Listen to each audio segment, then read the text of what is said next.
ನಮಸ್ಕಾರ. ಇಂದಿನ ಈ ವಿಶ್ಲೇಷಣೆಯಲ್ಲಿ ತೀವ್ರ ಬಡತನವನ್ನು ಮೆಟ್ಟಿಬಿದ್ದು ಇತಿಹಾಸವನ್ನೇ ಸೃಷ್ಟಿಸಿದ ಒಬ್ಬ ಅಸಾಧಾರಣ ಸಾಧಕನ ಕಥೆ ನೋಡೋಣ ಬನ್ನಿ.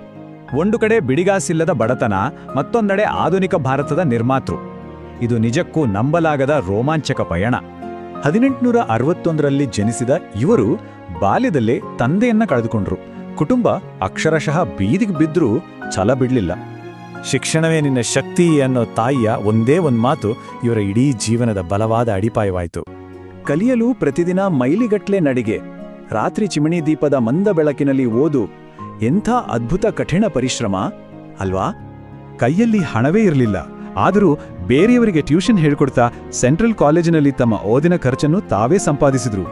ಈ ಬಡತನದ ಹೋರಾಟವೇ ದೊಡ್ಡ ಸ್ಫೂರ್ತಿಯಾಗಿ ಪುಣೆಯಲ್ಲೇ ಟಾಪ್ ಸಿವಿಲ್ ಇಂಜಿನಿಯರಿಂಗ್ ವಿದ್ಯಾರ್ಥಿಯಾಗಿ ಹೊರಹೊಮ್ಮಲು ಕಾರಣವಾಯಿತು.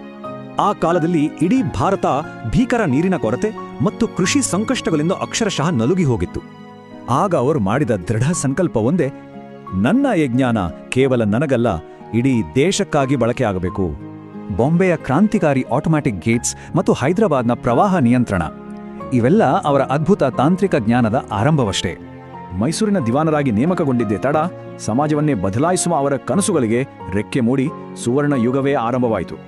ಬೃಹತ್ ಕೆಆರ್ಎಸ್ ಅಣೆಕಟ್ಟಿನಿಂದ ಹಿಡಿದು ಮೈಸೂರು ವಿಶ್ವವಿದ್ಯಾಲಯದವರೆಗೆ ಈ ಅದ್ಭುತ ಸಾಧನೆಗಳ ಬೃಹತ್ ಪಟ್ಟಿಯನ್ನ ಒಮ್ಮೆ ನೋಡಿ. ಕೈಗಾರಿಕೀಕರಣವಾಗಬೇಕು, ಇಲ್ಲವಾದರೆ ನಾಶ ಖಚಿತ ಅನ್ನೋ ಅವರ ಖಡಕ್ ಮಾತು ಇಂದಿಗೂ ನಮಗೆ ಎಚ್ಚರಿಕೆಯ ಗಂಟೆಯಾಗಿದೆ. ದೇವರಂತೆ ಪಾಲಿಸಿದ ಶಿಸ್ತು ಮತ್ತು ಕಠಿಣ ಪರಿಶ್ರಮದಿಂದಲೇ ಅವರು ತಮ್ಮ 90ರ ವಯಸ್ಸಿನಲ್ಲೂ ಯುವಕರಂತೆ ದಣಿವರಿಯದೆ ದುಡಿದರು. ಎಂತಹ ಬಡತನವೂ ಇವರನ್ನು ತಡೆಯಲಿಲ್ಲ. ಬ್ರಿಟಿಷರಿಂದ ಸರ್ಬಿರುದು ಹಾಗೂ ನಮ್ಮ ಹೆಮ್ಮೆಯ ಭಾರತ ರತ್ನ ಒಲಿದು ಬಂತು.